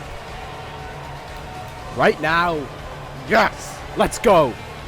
Kenny Omega heads towards the ring with a victory under his belt and with momentum surefire as well as a result of what happened on ECW. He beat Minoru Suzuki. He sent Seth Rollins out of the ring following the matchup.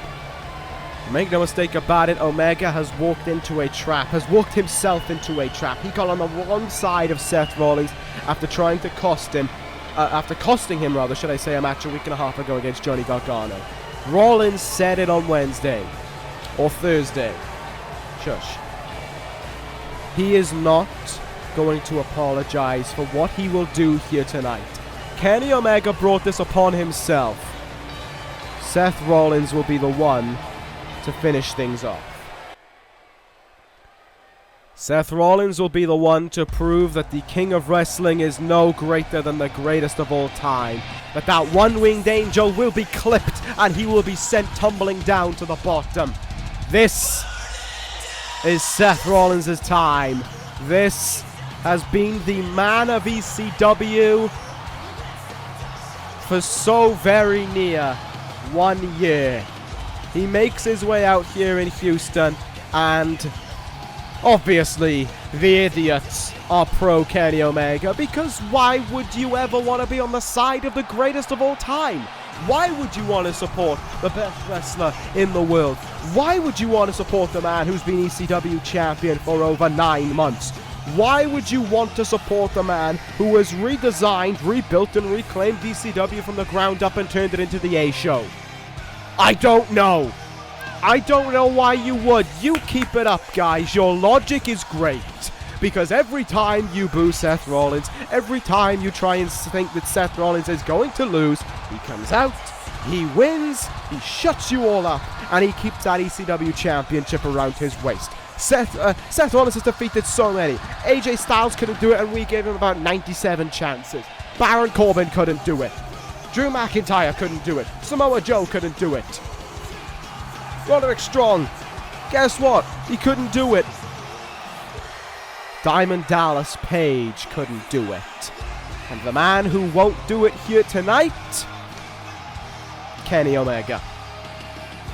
All this talk, all this hype. Yes, this matchup's going to be incredible. Yes, this matchup's going to blow everyone away. But yes, the result was sealed since the very, very first day. Omega can talk the talk all he wants and acts like he's walking the walk. But he's taking on Seth Rollins. He's not going to do it. So many have tried against this man and so many have failed. Not for the reason of Rollins got lucky, but because he's the fucking greatest of all time. I really wish people would learn by now, but apparently they haven't. So in that case, another lesson is on its way, courtesy of Seth Rollins. Do not get on the bad side of Seth Rollins. The man who will learn that right now is Kenny Omega. But deep down, as a fan, I've got to say, Jesus Christ, I am ready. Here we go! We are underway in the main event of a pay-per-view that could even be said, just with this match alone, is greater than WrestleMania. Rollins, Omega, ECW title. Just to remind you, that's ECW, not the World Heavyweight title, not the WWE title. Nothing could top this. Omega counters the drop kick there and is looking early on to strike with a big move. Rollins gets himself out of that potential powerbomb situation and creates separation between himself and Omega. He knows this is going to be an endurance test against the two-time King of the Ring winner. He knows he's not going to be able to walk in here tonight and walk out in a few minutes still with that title around his waist. But Omega knows the same as well. These two men have studied the tapes of one another. They know it's going to take everything to beat the other. But that is what is going to make this matchup so damn entertaining to witness. Off the ropes comes Omega and into the path of Seth Rollins. No, counter by Omega there. Looking for a dragon suplex, and he gets it. You could certainly say that was the first big move of the matchup connected.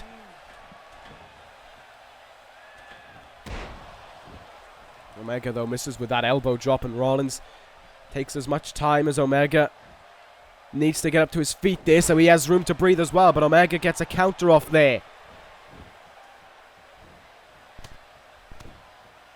This allows King of Wrestling to take control here. Omega's got something interesting going here. Single underhook brainbuster. As the crowd anxiously watches on to every move that is made in this match. You wonder how long it'll take for that first big move to come out. You wonder how long it could take before a V-trigger or one-winged angel would show up, or the curb stomp, or the Architect's Annihilation. You wonder how long it'll take before one of those do show up. Counter again by Omega there. Sling Blade right out of Rollins' repertoire. Oh no. Oh no. Rollins. Rollins. Rollins, get out of this. This isn't supposed to happen. Oh God, Christ's wrath there by Omega early on. This really wasn't supposed to happen. Rollins. Oh, okay. Rollins gets himself out of whatever Omega was looking for there. Reverse Hurricanrana. Okay, Rollins, just stay calm. Stay cool. Things are okay. Omega launches himself there at Rollins, keeping the fight going here, it seems. Into the turnbuckle. Gives up his back there to Omega, who will take full advantage of it, perching Rollins up high. Nice elbow, though, by Rollins. Crossbody as well. Well done indeed from Seth Rollins there. And now he can get going. Falcon Arrow. Rollins goes out to the apron there, and he's calling Omega up to his feet. Omega getting up slowly after that Falcon Arrow. Rollins going to fly. There's a knee across the face. And Rollins to the other apron now. Flies back into the ring, but didn't get all of it. Certainly, at the very least, he undershot his mark, but Rollins got enough of it. He decides to go for an early cover. Yeah, I know we're about 4 or 5 minutes into this matchup already, but that is going to be an early cover in all fairness. German suplex. Rollins gets his way out of it. All's well. Look at this now in the turnbuckle. Seth Rollins taking business into his own hands. Face first into the turnbuckle as well. Goes Kenny Omega. Rollins up high. Frog splash on Omega with a transition in mid-air cover. Are you sure, ref? What part of Omega was in the ropes exactly? Good counter though by Omega, I'll say that. He has the champion up on his shoulders now. Rolling fireman's carry sent on. Omega looks and gets a moonsault on Rollins. And he goes for a cover himself. But still an early kick out, and Rollins resorts to the outside here. Both men now going to take the fight to the outside. Rollins could retain his title out here.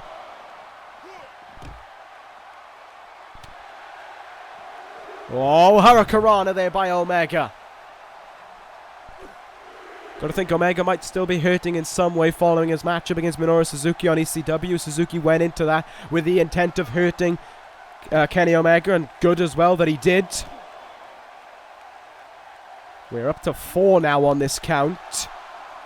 Omega needs to be aware, though, that he has to get Rollins back in the ring if he wants to be ECW champion. Rollins doesn't have to do the same. Rollins jumps over Omega there and gets back into the ring. Omega is not getting up to his feet here. The count's up to 9, but Rollins is going to restart the count.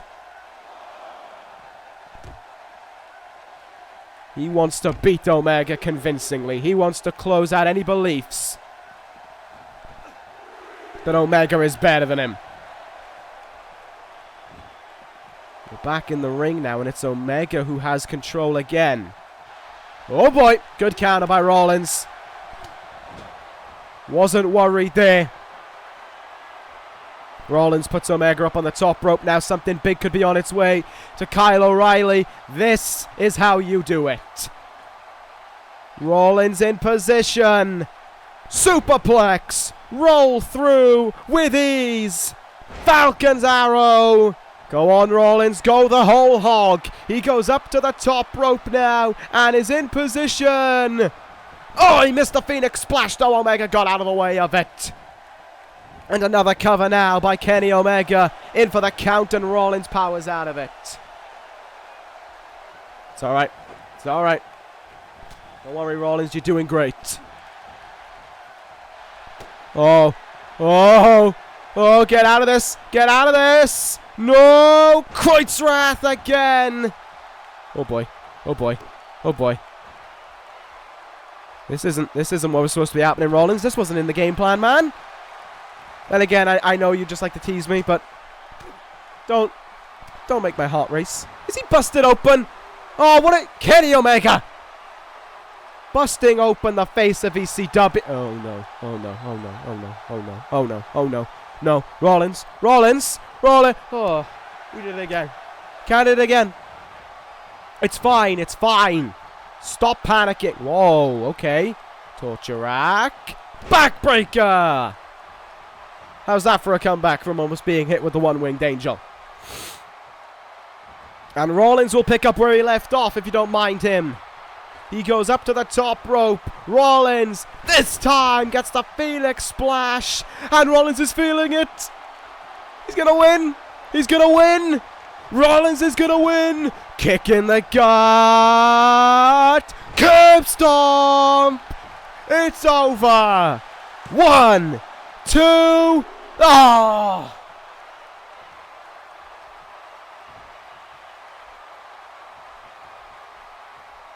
Are you kidding me?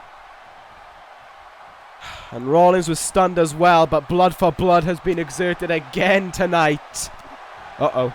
Oh, no. Leg drop. Omega's fighting back in this one. Oh, boy. This is getting really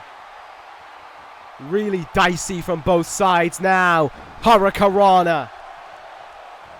Omega's certainly the one who's more badly busted open out of the two, but he's the one who's fighting on as well. Again?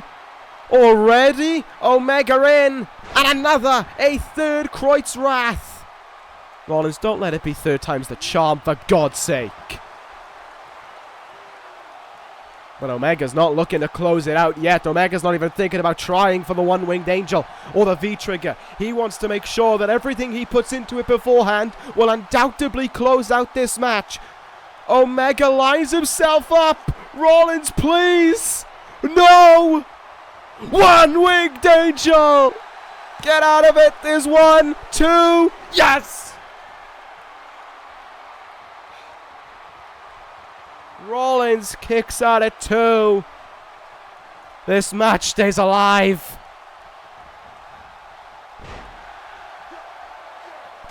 Good God, this is... I'm trying to commentate, but my heart's going at about 150 beats per minute with everything that goes on in this matchup. Rollins and Omega, neither man will yield to the other. Rollins, Tiger suplex, what a bridge from that man, the cover, but Omega kicks out again. It's okay, Rollins, you've got something big lined up your sleeve. Oh, yes, he does. Oh, yes, he does. Powerbomb, cutter. But Rollins knows he needs way more to try and close things out, to be the champion. Oh, Omega counters, though. Omega brings him in. Drives him down into the mat as well. Rollins, you need to get out of the ring, mate. You need to go. Take a breather. Get yourself the hell out of there. Oh, no, no, no. Kreuzrath again. Oh, God.